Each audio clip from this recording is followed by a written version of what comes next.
All right, here we go on a Wednesday, middle of September. Man, it's just been beautiful outside. You can still golf at this point with the weather that is. And when you have that sort of weather in that sort of climate in the middle of September, it just makes for a fun month. It feels like summer is still going on, and we'll take it in Erie because we know what's around the corner. It's that four-letter word that starts with an S that no one likes to say, but we're not worrying about that just yet, are we?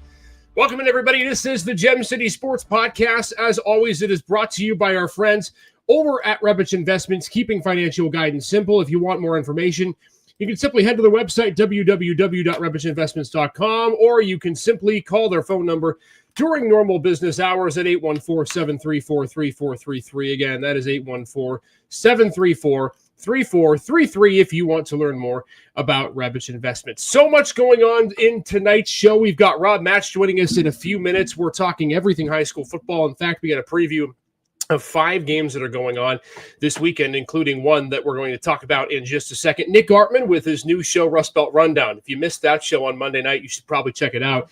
Nick and Paul doing what they do best. That's talking NFL, Bills, Browns, Steelers. We're going to break that one down coming up a little bit later in the show. And I'm going to give my predictions for week 2 because I think there's a lot that we can learn from week numero uno. But we start tonight's show with an individual that has been part of a renaissance of a team that we've been talking about. You know, in case you haven't watched our shows the last few weeks, one of the things that you know is that there are a couple teams in Region 5 that are just remarkably better than where they even were last year. 2 teams that were at the bottom of the region last year to end the season, and now they're sitting at the top. Northeast, of course, is one. They're 3-0 on the year. We're going to get to them in just a moment. But we start tonight with the Girard Yellow Jackets and a team that is coached by a guy who was able to lead a similar team in West County and Northwestern to a very successful few seasons in his time on the grass. So there is no one or close to no one that knows District 10 football better than this man, Mr. Mark Brooks. It's been too long, man, but it's great. It's great to see you. Thanks for hopping on tonight. Yeah, great to see you as well. Thank you for having me. I got to ask before we start, and this is a question I've wanted answered for a couple of years. So 2 years ago when I was out doing a Seneca Mercyhurst prep game, Jack Corey went to me and I asked him, because of course he's got the beard, right? Is there a beard competition amongst head coaches in District 10? No, it's just plain old makeup for me, you know, trying to cover up as much as I can, especially when there's nothing up top, you know. Because I was told by a couple of reliable sources that that even if it's not an official thing, it's kind of a thing. So I was just curious. You're amongst the leader of the pack in that, so I was wondering where you kind of stood on that. Yeah, I might have to keep it growing then, I guess. Yeah, that's an interesting take. Man, I love it. Good to see you again, Coach. Of course, it's great to have you on and great to see the success and things you're doing at Girard. I want to start with this. You know, I covered you when I was in TV at Northwestern. Of course, you've been around Cathedral Prep a long time as well. You know District 10. When you took the job at Girard, was the expectation to get this good this fast? Obviously, now going into your second full season, you're 3 games in, you've had a great start. Is this what you anticipated in the offseason to be where you're at now, sitting at 3-0 this early in the year? I don't think there was really a win number that we had in mind. It was more of the mistakes that we made in some of the games last year we thought were correctable. And really, it's kudos to the kids for taking the time and effort to fix those things. We had really hoped, you know, after kind of a lot of self-inflicted mistakes at Sharpsville last year, we thought that was one we could definitely have a better showing in. And Titusville had a remarkable, you know, turnaround as a program, and that senior group that they had, we knew they were losing, you know, a lot of kids to graduation. And we thought our strength was a lot of kids that played snap before, where they were bringing in a lot of kids that had been playing JV and not as much varsity experience. So you chalk up the third game, Fairview, very well coached, strong football tradition, and the rivalry is intense. And, you know, there's a lot of feelings flying around there. So we had hoped that we could compete in the first 3 games, and I'm very proud of what the kids have done so far. You know, Coach, and the one thing I want to start with is the offense and what you have been able to do. You come out in game number 1, and I think everyone kind of looked at you and said, okay, you get that lead against Sharpsville early. You're able to keep it, which I think was such a big part of how you were able to start the year with success. But then you go, and whether or not it's a down year for Titusville or not, in a crazy game, you've won different ways. And I want to start with the offense specifically and what you have back at quarterback with Ryan. They're under center. Is it about branching out with the offense from him? What has he been able to do to help your offense this year, maybe compared to where you were at last year or even years prior before your arrival? I think that Ryan, RSJ, as we lovingly call him, I think he'd be successful in a variety of schemes. He's a very good student of the game and very attention to detail focused. And really for us, it was last year we came in very similar to my first year at Northwestern. We were like basically strictly shotgun, trying to just kind of get into a groove and do some things. And over the 6 years at Northwestern, I thought the one thing that we had a lot of success with was we played to the strength of our best players. So we didn't have an under center snap for 2 years over there. And then we went under center because Austin Swift was a very fast, talented running back that we wanted to kind of, make the center point of our offense. Then as the toolkit came up through, we switched back more to kind of like the spread look. Here at Girard, we got, I don't want to say a late start, but it's so hard coming in to a program where they're fighting for success and no one has really separated from the pack. We knew what we had in James Kibbe last year, who I thought was a very talented wide receiver defensive back.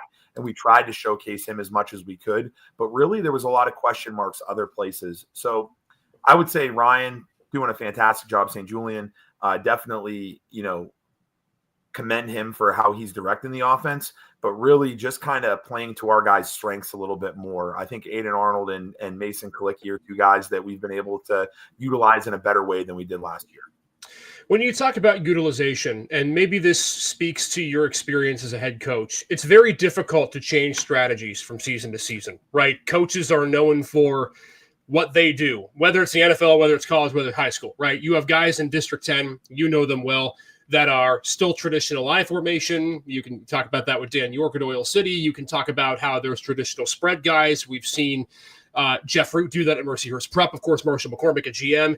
But there's an adaptability part that I think is interesting for you because, as you mentioned, you have different guys coming year in, year out. Have you had to learn to be adaptable? Where did that adaptability come from you? Because it's easy, I think, to be stubborn as a head coach to say, I've got a game plan, I've got a strategy. What we're going to do is what we're going to do. How do you adapt so well? And did it take you a long time to do that? I think really what it comes down to the facts for me is I've just been lucky to work with some really great head coaches. And, I played for Dan Budaszewski at Harbor Creek and John Ballard, who was our defensive coordinator when I played there, who was another awesome head coach in his own right previously. And then coaching with Mike Mishler. And then also I've been lucky enough to have, Jim Bringling was previously on our staff and Scott White, who are both outstanding head coaches in their own right. And Craig McKelvey, who was a head coach. We jokingly tell the kids that he coached Jesus and the disciples, but he's been around for a long, long time and done awesome stuff. It's about, to me, you have to have the humility to approach people and ask them, what worked for them and stealing things. I mean, let's be real. No one has really invented anything new in football in a long time. It's all taken from somewhere else. And, I'm not too proud to admit, I reach out to people and I ask for different ideas, or I've met in clinic with different people. Jim Wells, who was a great opponent and a little bit of conflict as a coach at Cathedral Prep. I knew we had a mobile quarterback the one year at Northwestern, and I called him up and he was very, very happy and welcoming to meet with and gave me some great ideas. So just by constantly trying to, learn new things, it's given us a chance as a staff to have a lot of different ideas and bring them together and run what's best for our kids. Man, kids nowadays think anyone born before the year 2000 is an old relic. So I don't even think you have to go back that far with some of your coaches. Mark Brooks, your own head coach, joining the show tonight. I wanted to ask you about Coach Bringling and the fact that you bring him back to be such a big part of this. And Rob Matz and I were talking last week is that you look at yourself in Northwestern and or specifically Northeast, and we ask, okay, what's part of the reason why they got so much better? And we talk about the coaching staff and how important that would be. What made you want to bring him back outside of the fact that you have experience with him and on staffs with him? What has he brought to this team? It just in terms of a fundamental value that has helped you guys out through 3 games. Yeah, unfortunately, Coach Bringling had some family complications, this offseason. So he's not on staff full time this year as a position coach, but he's been a wonderful person to access and is always available to help, so he's a phone call away and I've utilized that. I really credit a lot of, my maturation as a coach, or, kind of getting things together, was when he joined us at Northwestern. I learned a lot, and I think that one of the things that you lose sight of in high school football is the name that's on the front of the thing, and it's not really that. It's a collective effort, and I'm just so thankful for everything I've learned from him over the years. Let's talk about the schedule and what you face now in Region 5. Of course, you're sitting at 3-0. You just beat Fairview, and I think we'd be remiss if we didn't talk about that game for just a moment because of the rivalry. You hadn't won that game in over a decade. That's got to be a springboard point for you, I'm sure. What was the reaction and the mindset in the locker room once you walked off that field on the road, albeit away from your building, and came away with a W? Because, obviously, any region win's important, and I know a coach is going to say that, and I know that probably is what you're going to say, but that game in particular for you guys has to be a little bit better and feel a little different being your first region win. Yeah, there's a lot of communication between the kids at both schools, and there's also a lot of crossover on the staffs, a lot of admiration, a lot of respect for both programs. I think it goes both ways there, but really it's been a decade, and it's a decade of being little brother and getting beat up, and nobody likes that or wants it, so we had some fun with the kids. They were all fired up. We talked a lot about, Girard doesn't have a Burger King, and as funny as that sounds, it's the battle for Burger King, because you want to be able to go there for a year wearing your Letterman jacket or your jersey and say, hey, I'm coming to Burger King. We won that game. So the kids took a lot of pride in that, fighting for that. And really our message wasn't about it being a region opponent or as much a rival. It was more just kind of focusing on us. We had things we needed to improve to win that game. So, as you watched the game, you saw we certainly still made some mistakes. We have plenty of things to work on every day, but the execution and the focus is really what helped power us through there. And it's focus. And then when the game's over, celebrate like heck for 24 hours and then on to the next one. Coach, ain't it funny that everything circles back to food, right? So you go from Northwestern and the McDonald's stop, which anyone in Albion knows that. And if you're in Girard in Fairview area, you know that's the dividing line. It's almost like they took the Burger King, they put it in there, and they drew the line for the schools, and they said, all right, anybody on this side's going to Fairview, and anybody else is going west. I think that's pretty funny. It's fast food that really runs District 10 if you think about it. Region 5 as a whole, Coach, it's good to see, I think, anyone who's been around the game a long time as you have. The, quote, old ECL is mostly back. There are, of course, some teams that are outside of Region 5 that still play in Erie County. But when you look at, and if you've been around it for a while, what about this region is now so special, the fact that it is back? We saw last year the chaos that it was, right, where you had 3, 4, really 5 teams at the end that were battling in the final 2-3 games for the top spot. Is it nice to have that back? And what is it like going through that gauntlet again, given your experience as a coach and as a player? As a player, as a former player I played in the ECL, and I think my senior year was the first year of regions where it was pretty much everybody was still together at that point. It is fun to have those crosstown rivalries. And there's so much crossover in baseball and basketball and track and wrestling and all the other sports. It's fun because the kids know each other. I can't tell you how many times a kid comes to practice and says, oh, this kid said this at the tech school, and it's, they get all fired up about it. And that is fun. I think one of the biggest takeaways for me as a head coach is just the quality of the other staffs that we're competing against. You have some great coaches in this region and in Erie County in general. And we have, we make no mistake that it's not easy sledding the rest of the way. And it wasn't easy sledding to get here, and you asked about the Fairview game and is that a springboard? I'm terrified that it's a pitfall because you have the emotion of winning that big game. And I can't tell you how many times we've, fought to keep the attention and the effort and the intensity up, because it isn't just, don't just beat Fairview, keep going, keep winning, keep improving every day. And that's kind of been the resounding message this week. Is there something you have to tell the kids that gets it ingrained in their head? You've been through it before. It's easy to see, and you make a good point. A resounding win, it's a emotional win. Then you come back and you have another road game. It's your third straight road game coming up, and we'll talk about Corey in just a second. But is there a specific message you have to preach to the guys that drills it into their head? Because I think it's easier said than done. But what do you specifically have to tell them in a week like this?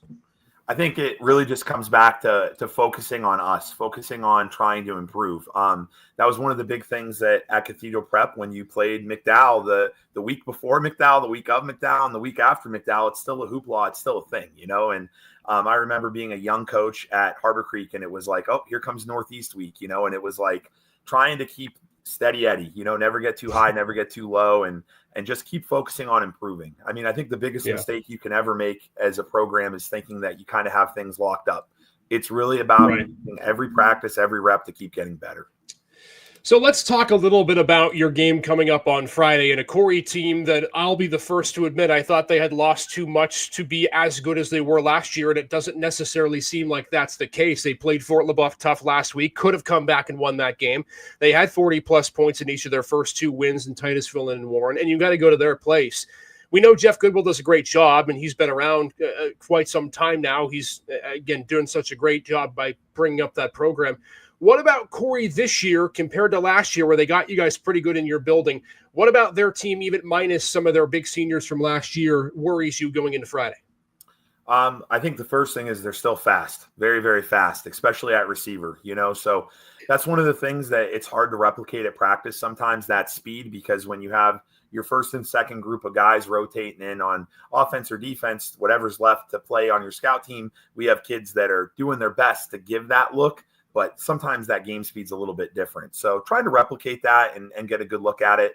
And then the fact that they have a lot of different passing concepts that they go to. So to try and replicate all those different looks and have the kids prepared, it's quite the duty and quite the chore. And you got to go on the road for a third straight game. It's not an easy task, certainly, just the way your schedule ended up working out. Coach, I want to ask you before we let you go just about the historical aspect and kind of your experience around District 10 as a former player and now a coach at multiple different locations.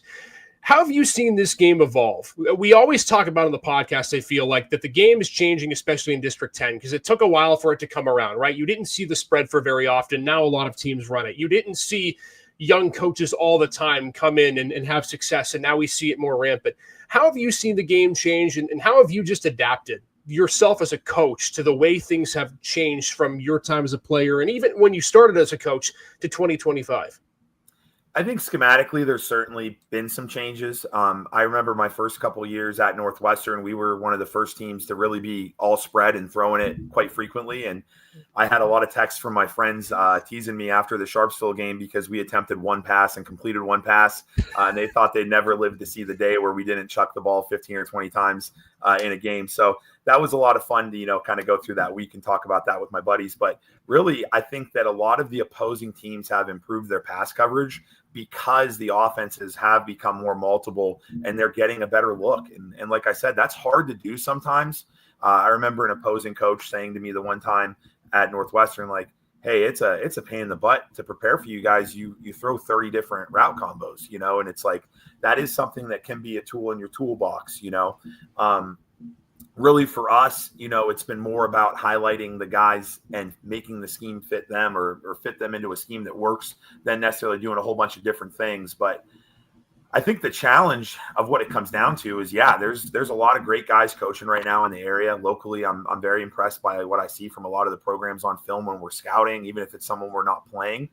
And I think the other thing that we're all kind of battling right now that is new is we're not just competing for kids' attention in our sport. We're competing against specialization in one sport. We're competing against TikTok. We're competing against Xbox. We're competing against kids working because the economy is kind of stinking, and so kids need to go work and make money to help their family. So it's harder to get kids to play now, I think, than it's ever been. So that's a challenge that I can see affecting us locally here going forward. A fair point, and we see that too. Guilty as charged. I'm part of the social media crew, so you can blame me for that. Although I'm a college social media guy, so maybe that's a positive to get kids to go to the next level. Hey, man, Coach, before we let you go, I'd be remiss. We talk a lot of NFL in this program. I know you follow it along. Who do you got winning it all this year? So my 7-year-old son, about 6 months ago, traded in all his Pokemon stuff and became a rabid Philadelphia Eagles fan after Saquon reverse hurdled that guy. So for my son, Henry, I'm going to say fly, Eagles, fly. I'll tell you what, man, I normally would get on people for being the bandwagon, but you see a move like that, holy crap. That's something else. Remind me, who are you a fan of again? I root for the Steelers. I have a whole bunch of stuff. I'm a big defensive line guy. Used to coach D-line and played that. So I know you can see a couple of things in the background. But, I grew up wanting to be Jerome Bettis because he was the big dog, and I've stuck with him and will continue to do so. Hey, man, the trenches is where it's all at. You know that as well as I do. Coach, we appreciate you taking the time. Can't wait to see what you do the rest of the season. It's going to be a fun year, but great to talk to you again. Best of luck moving forward. Thank you much. Take care. That's head coach Mark Brooks of Girard Football. 3-0 they are on the young season, joining us here on the Gem City Sports Podcast, brought to you as always by our friends at Rebich Investments. And speaking of Rebich Investments, they do a great job of keeping financial guidance simple. If you want more info, head over to the website, www.rebichinvestments.com, or you can simply call their phone number during normal business hours. That phone number is 814-734-3433. Again, that phone number, 814-734-3433. Give a call to Rebich Investments today. All right, let's talk more high school football. That's what we do on this show. We go from the defensive line jerseys all the way over to the quarterback jerseys. And Rob Matz, I think it is appropriate that you have the throwback red Josh Allen uniform, only because I know you want to start this program by getting on our friend Nick Artman. So I'll leave the floor to you. You stayed up for that whole game. Nick, it's real simple. And like we said, it's never closed. Never closed when you have Josh Allen as your quarterback.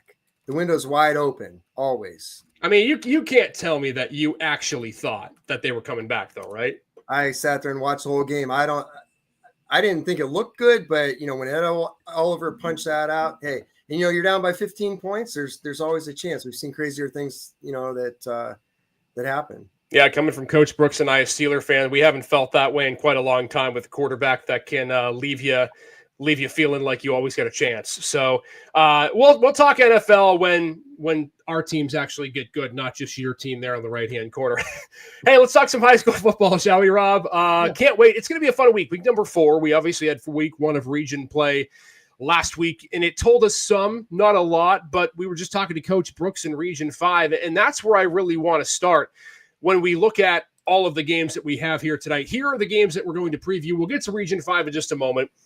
Couple big games, Girard and Corey, of course, on Friday night. Northeast taking on Fort Leboeuf, Harbor Creek, Fairview. All those games are going to be big Friday night contests. But I wanted to start, Coach, if you will, with McDowell Erie, only because it is that rivalry, right? And very rare do you have a scenario where McDowell and Erie come to play each other and both teams are seeking their first win of the season.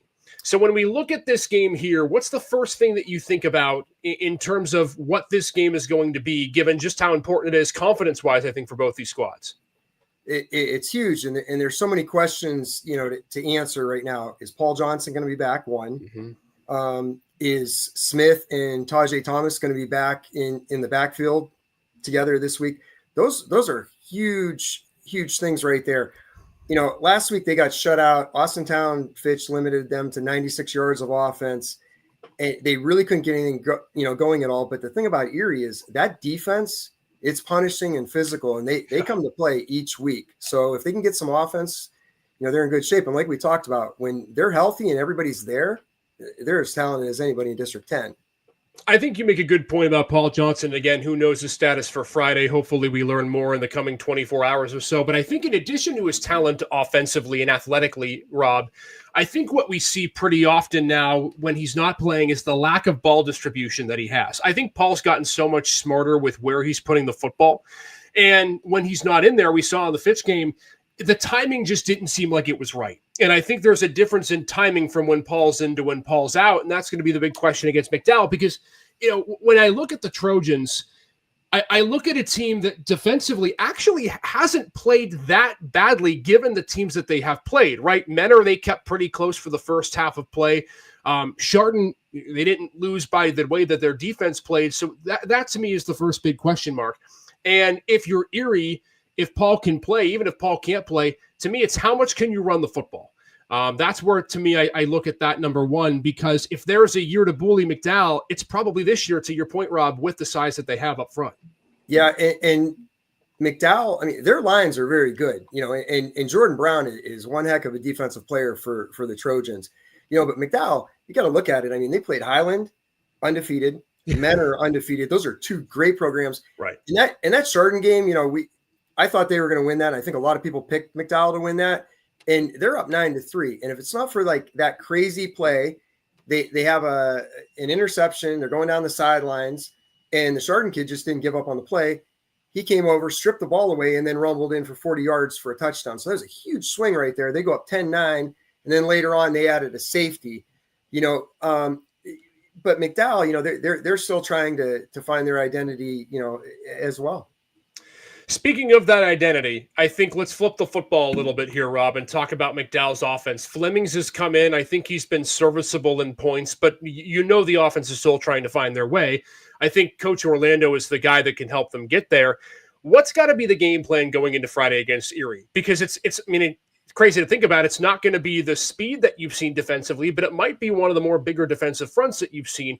Is it going to be trying to spread things out, run through the tackles? How do you see Coach Orlando in this offense attacking the game on Friday? One thing that I've always said about Brad's going to find a weakness. Okay. It might take him, a quarter or whatever to figure out, but he's going to find a weakness and he's going to exploit it. He's excellent at that. And Flemings is such a great athlete.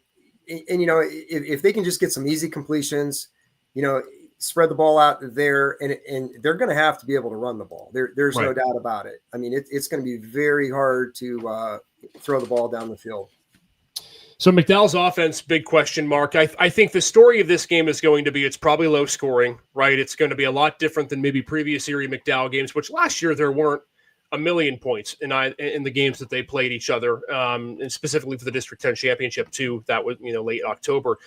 The way I view this game is this: I think if you're Erie, if Paul Johnson is back, I think Erie probably wins this game. If he's not, then you put a big question mark on it. And I think when you look at Rob, for a momentum standpoint, the advantage McDowell has is to your point is the schedule that they have played. Now, it's not that Erie's played any cupcakes, but I think Cathedral Prep is probably the best team that they've played on the schedule, arguably, and we know Prep's not necessarily having the greatest year in terms of how they've began, even though they've won 2 games. I think this game, to me, is more important to win for Erie just because of momentum and mentality purposes, with the way that McDowell has dominated this rivalry the last few seasons. It is, but here's the thing. I mean, Erie's schedule starts getting a lot easier. So it gives them a big opportunity to get healthy down the stretch as well. And then once they get all their players back. So, regardless of how it turns out, as long as they're in this and keep this game close, I think, come that District 10 championship game, it's anybody's game again. And McDowell on the other side, you think that the Coon kid's going to be back at some point at quarterback this season as well. So, they're both finding their ways right now, and it's almost impossible to call. It is interesting because you mentioned Erie's schedule, and you do have Franklin sprinkled in there. Rush is a team I think that could be potentially beatable, but that schedule now for Erie, not to go against what you're saying, Rob, I think it's a little more difficult than what it was. You get Hickory next week. Oil City's not a bad team. In Meadville, you never know at the end of the season. So I think it is easier, but they will still benefit, I think, from playing a couple of challenging opponents down the stretch. I mean, I look at it, and I mean, I think Hickory, I don't know what Rush is going to have, but they're not notoriously real solid. Hickory is going to be a challenge, no doubt. But I mean, when you look at the other opponents, I mean, Erie's speed factor is ridiculous compared to the other teams. And again, what Erie brings to the defense is pretty it's something to watch. They're very physical. They're going to get up and man you, and they're going to be in your face. It's going to be tough. No doubt. I think this is a low scoring game. Not sure who's going to win it, but I think whoever does win, it's probably set up pretty well for the D10 championship game. And, not that you want to play mind games again. I don't know Johnson's status for Friday, but even if he's not completely 100%, you wonder if you're Coach Henderson, do you even play him, knowing that you're going to play this team coming up later in the season of the District 10 championship? Who knows? McDowell, Erie on Friday. It's 2 of the 3 big school teams in the area. That'll be a fun one. Let's move on to Region 5 and talk Gerard Corey here, Rob, and the conversation we just had with head coach Mark Brooks. It's been a great story, but in what I've talked to him just a moment ago and from what he says, it's not something that they're looking at as a fluke. Let's talk this game because I'm fascinated. We thought, both of us, maybe not you, but I thought Corey would be significantly less than what they were last year, not because of the coaching staff, but because of who they lost. And yet they're still fast. They're scoring points. And meanwhile, Girard's won both ways. I'm fascinated about this game, Rob, because of, I think it could literally be any score with any team winning. I think there are a lot of us that didn't think that Corey was going to be where they're at this early in the season, but I think it's a huge test for the Yellow Jackets. They're 3-0. Corey's played really well. They've scored a lot of points, and they are very close to beating LaBeouf, who I feel, and I think a lot of people feel, is the top of the region. But Girard, led by Ryan St. Julian, who he's a tremendous athlete. And what I found fascinating about them, when you look at it, Aiden Arnold, 63 rushes, over 400 yards, 4 touchdowns. And then Big Mason Kalicki, number 44, with 32 for 196 and a couple touchdowns. But they're also both the leading receivers on the team as well, with Aiden Arnold at 6 for 113 and a touchdown, and Kalicki, 4 receptions for 102 and 4 touchdowns as well. Big question for me is going to be in this game. I think for me, it's the Corey offense against Girard's defensive secondary. Mark Brooks made a really good point a few minutes ago when we were talking, because I asked him about being versatile, changing your game plan, game in, game out. Because, Coach, there are just some coaches that refuse to change their game plan, right? This is the strategy. This is what I've been built on, and this is what's going to work. And Mark Brooks isn't one of those guys. What is most fascinating to me is going to be, is anyone able to cover the likes of Blake Cook, Keaton Forsina, other guys that can move the ball outside? I think if there's one weakness that I've seen historically, and maybe you can tell me wrong on this, Coach, but this is from my perspective. If there's a weak position on a team that is a county team or one that doesn't necessarily get a lot of pull for students, it's the secondary. It's always been the secondary, lack of being able to deal with speed. Can Girard cover those guys is my big question, because that to me is where the game is won or lost for the Yellow Jackets, is on the outside. And that's, you're right there. And I'll tell you what, when you look at this, Lucas Baker, he has 545 yards, 50% completion rate, 10 touchdowns, 0 interceptions. They like to spread the ball around. Sophomore running back Dion Kennedy, 13 for 131 and a touchdown. But then you get into things with Keaton Forsina, 10 receptions, 143 yards, 6 touchdowns. Tucker Jackson, 5 for 127, a touchdown. And then the jackknife guy, Blake Cook, who Fort LaBeouf did a really good job, in keeping him down. He has 3 receptions for 111 yards and 2 touchdowns, but he also has 4 rushes for 67 yards and a touchdown. Yeah, fascinating. And they have weapons and enough guys, to your point, Rob, that can just put the ball around the field. They don't necessarily have to have a stud wideout running back quarterback like they did last year. You got a read on who you think wins this game? I'm going to go right now. I'm going to say Corey, just because of the fact that where they were at last year, okay, and how they played LaBeouf. And sure. Girard has to answer it, but again, Girard, just like Northeast, nothing's going to shock me, and we've said it now for 3 weeks. We've said it. You talk to people and they talk about Girard's starting group and how good that they are. Mm-hmm. So this season's been crazy. I don't know, but just from of what Corey did last year to how they started out this year, I'm going to give them the edge. Yeah, I think it'll be close. I think, to me, again, the game is won or lost on the outside. If Girard can cover those wide receivers so that even if they don't give up more than 2 big plays, I think they win the game. It's probably Corey really close for me too, but it would not surprise me if Girard and or the team we're going to talk about next wins this game. I'll tell you what, here's a bold prediction, Rob, as we move on. I really think that Girard or Northeast is going to be 4-0 by the time the week is over. And I know they got 2 really tough opponents in Fort LaBeouf, and we're going to get into that now. How about a mouth-watering Saturday game? Speaking of ways that we don't know what's going to go, you and I have both said Fort LaBeouf still probably, based on their depth, their talent, and their experience, is the favorite in Region 5. But Northeast comes in, they're sitting 3-0, and their offenses come in guns a-blazing too, even though they played a great defensive game last Friday and it went over Harbor Creek where they only had to score 20. Let's start with the Northeast side. What can they do to pull, I hate calling it a miniature upset, but maybe it is that with a 3-0 team against the region favorites? Well, they're physical. Northeast is physical, and I think that the opponents that have played them didn't realize until they got in that game. Chris Grabowski, he's going to load the box. I mean, he's going to put, 7-8 guys within 3 yards of the line of scrimmage a lot just to be able to stop Fort LaBeouf's ground game. Bryson Galloway and Carter Crozier have to have huge games. They have to, because LaBeouf, LaBeouf has played a schedule. They open up against McDowell, they win a touchdown, and then, you go down to Farrell, and that's brutal. And I mean, that was a hiccup for them. But then to come back in the fashion that they did after, the beatdown at Farrell and do what they did, to beat Corey, and Corey mounted that furious comeback. But the thing about LaBeouf, and I've been saying it, that this junior class is beyond tremendous. And I'm going to say, we talk about him week in and week out. Dominic Walters, is that me or is that you? I don't know. Okay. I don't know if you can hear it or not, but I hear some crickets in the background for you, but Dominic Walters, he's explosive. And what he did last week, 3 touchdown passes, 1 rushing, he had an interception on defense. And then Skylar Sadowski, he's just a nasty running back. Then you throw in Michael Vomero at wide receiver, and then Xavier Bloss is starting to come into his own too. He scored a touchdown last week. So, Fort LaBeouf is the game's going to be physical. I mean, there's no ifs, ands, or buts about it.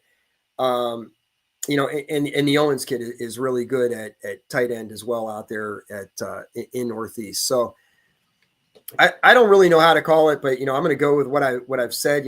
Right from the get-go of this year, I've said that I felt Fort LaBeouf was on top of the region, and until somebody knocks them off, that's who I'm going with. The most interesting thing for me, which I think we can say a little bit too with the Gerard and Corey game, is going to be the outside, and I don't mean in the passing game, but outside the hashes in the running game, because I think physically these two teams up front match up well with each other. The X factor for me is Crozier, not because he's the biggest guy on that offense, but because can they spark him and move him outside? The one place that I think LaBeouf might be able to be tested in, with the way that Farrell was able to do that with them, is outside the hash marks. If Northeast wins this game, they drop a really good game plan with their coaching staff because of their ability to move the football from line to line. I think this probably, I'll put it to you this way. LaBeouf will probably come out and take a lead in this game. It wouldn't shock me. It's kind of what they did a bit last year against Northeast, and the Great Pickers kept it close. But I do think that it will end up being a 1-score game, maybe a 10-point game in the end. LaBeouf being home gives them an advantage. I will say this, though. This will be my, let's call it, reassessment of Region 5. If we hop on this air on Friday here, Rob, and Gerard and/or Northeast has won on the road this weekend, they will become my new favorites in Region 5. Because this is the week for those two teams. Road games against tough opponents. You win those, then all bets are off, because at this point you're sitting only having to really play one extremely difficult region game left for Gerard, which would be against Fort LaBeouf. Northeast is going to have to play 1-2, and then of course they play each other. So be fascinating to see. That's a big Region 5 matchup. Quickly, let's touch here, Rob, before we get to Mercier's Prep Seneca, the game that you'll be calling on Friday night. With the Harbor Creek Fairview game, two teams are looking for a bounce-back win. I think Fairview is going to take this game, although I have been impressed with the way Harbor Creek's defense has responded after a challenging first couple of games. They really held Northeast in check for the most part last week. And there was like 3 fumbles in that game, or this, we could be talking about a different outcome, and Harbor Creek could have came out on top. Both, Harbor Creek 0-3, Fairview 1-2. They're both 0-1 in the region. So this is really important, because whoever drops this game is going to be, maybe left out in the hunt at this point of the season. But, Harbor Creek with Gavin Zillman, I've said it now for a few weeks. I think he's one of the better players in District 10. He's running back at the quarterback position, but, he has over 341 yards on the season on 41 carries, 2 touchdowns. They haven't thrown the ball a whole lot, 23 attempts. He's completed 12 of them for 111 yards. And they also have that Nathan Vogt at tight end who just seems to find a way to be open at times. They're still looking for another complementary piece to go along with Zillman. And I think they really need to find that. Fairview, there's a ton of question marks going into this week with Fairview. Is Joey O'Reilly going to be returning to the backfield this week? Is Tyler DeVecchio going to be healthy to play the game? And I believe they have another injury on their offense as well somewhere. So, you look at Carlos Somino, 20 of 37, 300 yards passing. Jeremiah Bennett's thrown a couple touchdown passes as well. But O'Reilly and DeVecchio, those are huge question marks right there. And what will happen, because O'Reilly he's a tough as nails running back, and their other running back, Oldak, is very good too, but you really need O'Reilly back. This game's going to be really interesting to see what happens, and this one's a hard one to call in my book. It is, and to your point, it is almost a win-or-go-home game, because with the way that this region is competitive, you move to 0-2 in the region, your chances of a region championship certainly outright are gone. And even a share of the region, it's not looking very likely, given the fact that you have, at this point, still 4 teams that are realistically in the mix for the top of the region, because we don't know how Girard Northeast are going to be after week number 4. Let's end with Mercyhurst Prep Seneca. Rob, I won't be there, but you will be there for what will be a fun game on Friday night, because Vinny Feliciano is minus on this game for the Lakers after getting ejected last week before halftime. So Seneca gets this game without the Dawn in the backfield, and my big question to you is going to be, if they almost were able to take out Mercyhurst Prep last year on the road with Vinny, do they become the favorite in this game on Friday night in a huge Region 3 battle? This game, I keep looking at it over and over. And since Jack Corey arrived at Seneca in 2022, the 2022 game was decided by a point. Last year's game was very close until Vinny ripped off a big run. This has turned into a really heated rivalry between the two. You look at Vinny Feliciano, he's out the next 2 games. So, and then his backup running back, and who started, he was a receiver quite a bit, Ian Elman Sparks. Mm-hmm. He's out for this game as well. So those are, then it translates into 2 huge pieces in the secondary. And, Vinny had 13 rushes for 275 yards and 5 touchdowns before the ejection. I mean, staggering numbers. Ridiculous. So, they're going to have to find that piece right there. And I guess it's going to be Kaz Steinbaugh is going to be the running back, along, with Tyler Quinn getting some carries. And they're asking Tyler Quinn to do an awful lot of things. He's lining up all over the place as well. But this is going to hinge on Everett Cotterill. Their passing game did not do very well against Northwestern. And then JT Jones, who we really like, he's going to have to step up, and Adarius Bridget. And then when you look at Seneca, they're like the walking wounded. I mean, I went out there for the game last week, and they're dealing with injuries. They've been dealing with an illness, and then they had a couple other players that went down last week. So we don't know who's going to be suited up for them as well.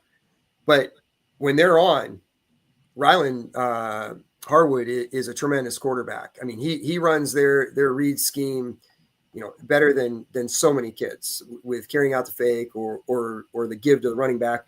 And then, are we going to see Zach Moats this week? Is he going to be back? I talked to him a little bit last week before the game, and he didn't play versus Union City.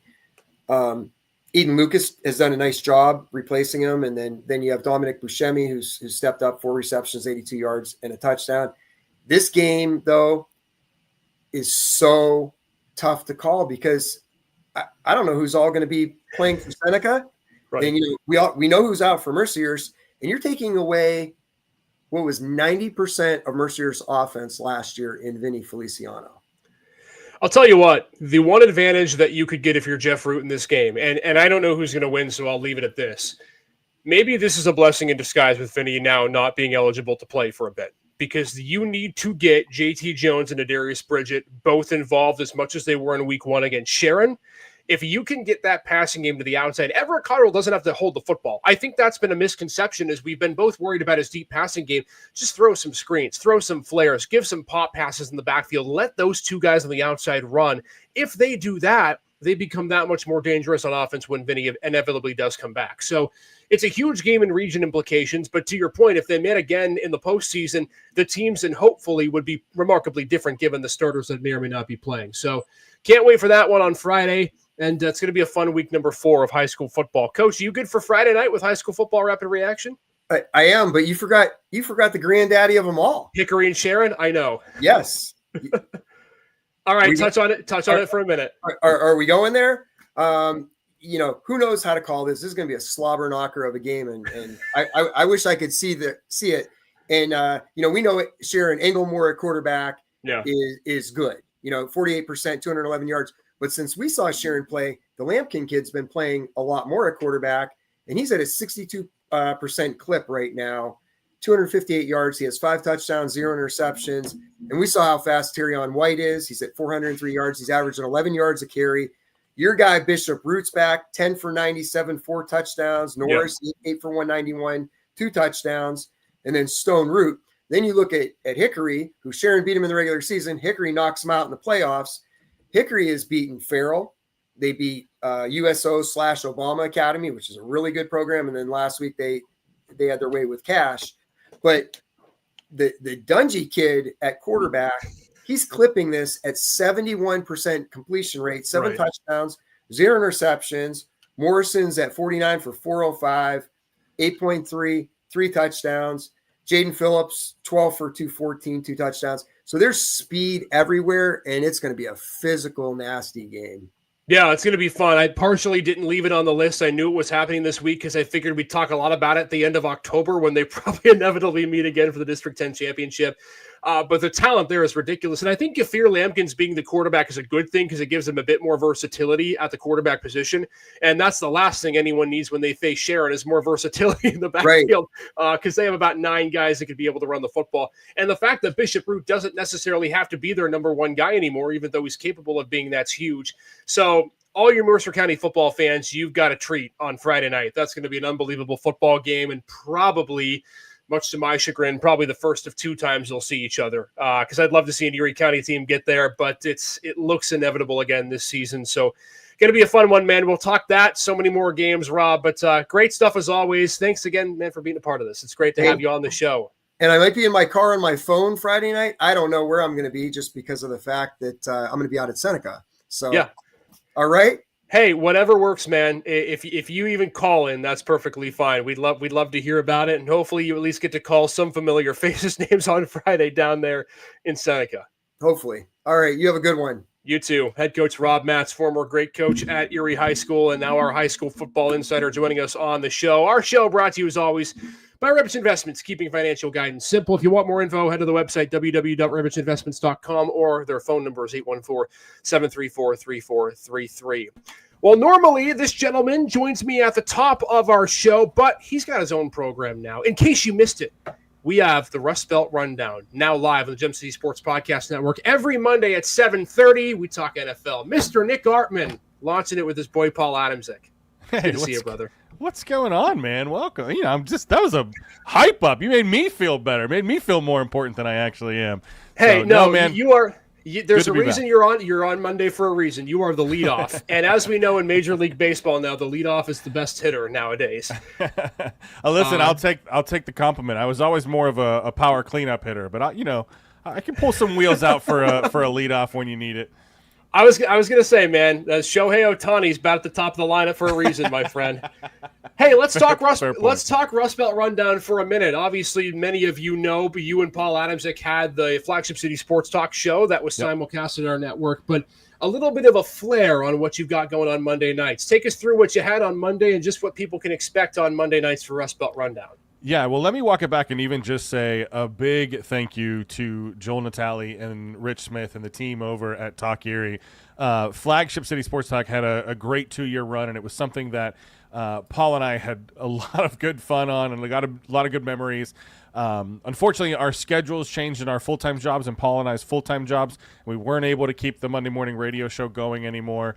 So unfortunately, we were at the end of our contract, and it was an easy switch. No ill will, no bad blood. I wish nothing but the best for Joel and his team over there. But, of course, Paul and I want to keep talking football. Any chance we can talk football, we want to do it. So, obviously, you and I had conversations of, okay, do we think the network has room for an all NFL, all football show? You know, it's not just NFL. We are still focusing on the Erie market. We're going to look at Browns, Bills, Steelers. We're going to bring in some Penn State and some Pitt, and when they're good, when they're worth talking about. You know, so just talking football. We're going to be year-round, you know, and we're just we had the first episode. We had a rocky start to the show on Monday, but you know what? Paul and I hit the ground running, and we had some fun. Listen, technical difficulties, if they didn't happen, it wouldn't be we're talking about. It was funny. I was in Pittsburgh last week, and you talk about Pitt when they're good, and I was with a couple of people who were Pitt fans, and they were going, "Oh my gosh, Pitt, they're awesome. They look great because they were home." And I was like, "Oh, maybe we should stop by. Good game. Who are they playing? Central Michigan." Pass. So, Sean Bednard, if you're watching this show, I love you, brother. But the Maction gets no love around Western Pennsylvania, clearly. No, and me, as a former Rocket myself in the University of Toledo, it's a rough sledding, evidently, for the MAC schools this time of year. Normally, the paycheck is bigger than the final score tally, and that's all. We'll leave it at that. Hey, so I figured what we would do with Nick generously coming on Wednesdays as well is we're going to do something a little bit tailored to Overreaction Monday, but it's a look ahead to week 2. Each Wednesday, I'm going to give Nick 3 topics of what I think will be the headline the Monday after the following week of the NFL. One for the Bills, one for the Browns, one for the Steelers. And you, sir, are going to tell me whether I'm out of my skis or whether I'm legitimate. I get the feeling it's going to be the former a lot. I love to tell you when you're wrong, so that's good for me. Well, I don't know if you caught it, but Coach Matz was getting on you a little bit for the Bills prediction at the beginning of the season. Bills Mafia is already on their high horse 1 week in after nearly getting smashed by Baltimore. Listen, that's fair. That's fair. I still can't believe they won that game. Such a great game to watch. I mean, it was intense. You know, anyway, go back and check out Rust Belt Rundown anywhere you get your podcast. Go back to the YouTube channel, subscribe, all that fun stuff because we had some fun. I'll take the heat. I'll take the heat, but I still don't think I'm wrong season long. All right, fair. Well, I'm going to start with this one then. I was going to begin with Pittsburgh, but that's more of an interesting topic. I think this is a better segue. Rust Belt Rundown, by the way, Monday, 7:30 p.m. on the Gem City Sports Podcast Network. And I also want to mention before we start, speaking of shows, we have, and I want to try to keep this on the down low in terms of what we're doing, but I did put a post out there earlier on social media, and I want everybody to be aware. On Monday at 10 a.m., we are going to be making our biggest announcement ever in the history of the Gem City Sports Podcast Network. I'm not going to lie. This is something I didn't even expect would be even close to potential to happen. Nope. But it is happening. It is going to be, I'll tease this, it's a new show. So it is a new show coming to our program. We cannot wait. It is going to be, I think, by far our most watched show with respect to this one and the one we have on Mondays. And let's just say if you're a fan of Erie sports, and you've been around the area for any amount of time, Nick, you're going to want to tune in because this is pretty sweet. It'll be a heavy hitter, if you will. I don't think that's giving away too much. No, that's not. I'm psyched for this. I am not good at keeping secrets IP, and this is killing me. I cannot wait to make this announcement. I've got my mouse on the mute button in case you make any quick remarks. We got that delay. We got the okay, good. But stay tuned. Our social media channels, Monday at 10 a.m. We will be making our huge announcement, and can't wait because it's going to be a lot of fun. We'll have 4 shows in the lineup come September the 15th. So stay tuned for that. But that's then. This is now. Also on Monday, here's what the headlines are going to be, Nick. We're going to start with the Buffalo Bills because of your prediction from the start of the season and how Bills fans are already frustrated with you. Big win in week number 1. Obviously, Josh Allen is Superman. He continues to be Superman. And I'm hearing all these people talk about how much better the Jets are and how Justin Fields is going to be a renaissance man and maybe they can contend for the AFC East. Come on.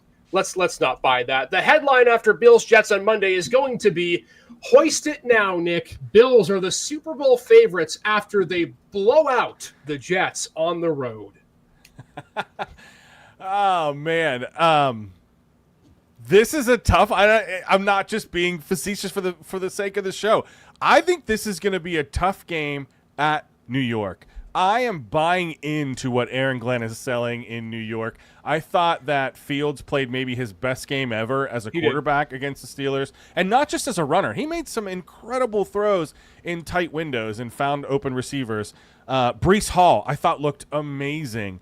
I worry a little bit about their defense. Their defense is going to have to take a major step forward if they have a chance to take down Josh Allen and the Bills. Man, in sticking with the overreaction feel, I don't see it that way. I don't see the Jets starting 0-2, and I do see them squeaking out a win over the Bills. I worry about the Bills defensively, right? And it's not the offense. I'm never going to critique Josh Allen. He's Superman for a reason. The offense looked good. I think Keon Coleman took a huge step forward this year, like I had hoped when I drafted him in my fantasy draft. So the offense I am in on. It's the defense that I'm worried about. You saw them against the Ravens. They couldn't contain Lamar Jackson. They definitely couldn't stop the freight train that is Derrick Henry. So I think there is a better than good chance that the Jets actually come out as winners of this game because they have the better defense. You take Sauce Gardner, you have him shadow Keon Coleman. I'm not afraid of James Cook. So if you can contain Josh Allen at that point, I'm not ready to plant the Super Bowl flag in Buffalo. I am going Jets on Sunday. So I gave Nick Artman an opportunity on this show to renege on his earlier prediction. What does he do? No, he doubles down. He splits the hand. He puts the chips in the middle of the table. Well, we'll see. If you keep guessing wrong, at some point you might run out of chips. That's all I'm telling you.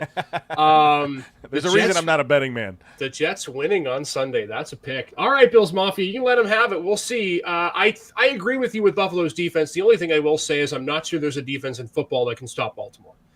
I think Buffalo. If you're gonna beat them, you have to beat them in the 30s. Maybe not the 40s, but the 30s. Yeah. And I think week 1 was chalked up to the hype of the 2 MVP candidates, probably front runners again this year.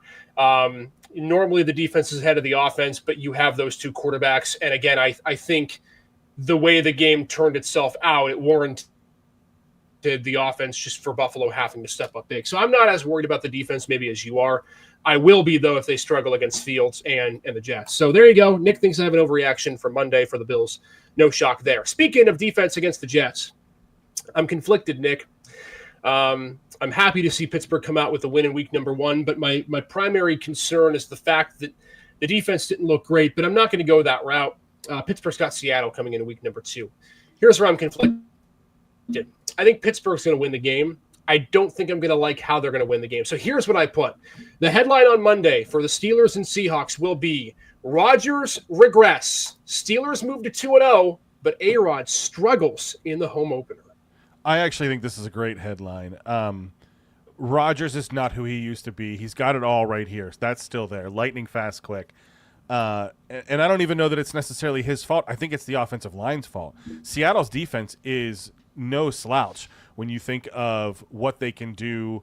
Not only in the defensive backfield, they're no Legion of Boom. Yeah. But they can still get pressure. They can still make a lot of misdirection and things like that in that 3-4 defense.